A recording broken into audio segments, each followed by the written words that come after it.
ठाण्यामध्ये दोन्ही शिवसेना आमने सामने। ठाकरेंच्या शिवसेनेच्या मेळाव्यापूर्वी आनंद आश्रमाबाहेर दोन्हीकडील कार्यकर्त्यांमध्ये राडा। खासदार संजय राऊतांनी आनंद दिघेंच्या पुतळ्याला अभिवादन केल्याने शिंदेंच्या शिवसेनेकडून दुग्धाभिषेक। ठाकरेंच्या शिवसेनेनं अर्पण केलेली शालही फेकली।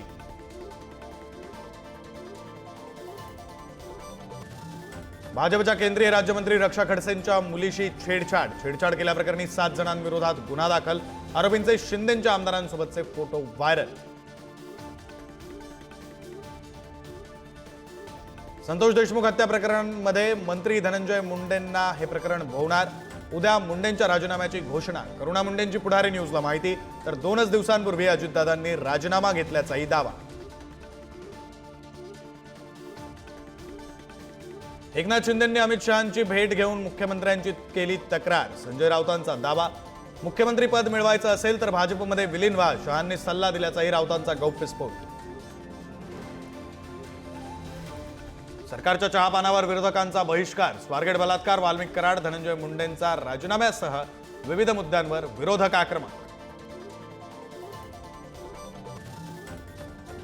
छत्रपती शिवाजी महाराज पार्कातील मनसेच्या अभिजात पुस्तक प्रदर्शनामध्ये संजय राऊतांची उपस्थिती। मनसे नेते संदीप देशपांडेंकडून राऊतांना ईव्हीएम नावाचं पुस्तक भेट। संभाजीनगरमधील सावरखेडा पांढरी गावात पाण्याच्या समस्येमुळे तरुणांची लग्न जुळेनात। पाण्यासाठी पायपीट करावी लागत असल्यानं मुली देण्यास नकार। पांढरी गावचे तरुण मात्र बेजार।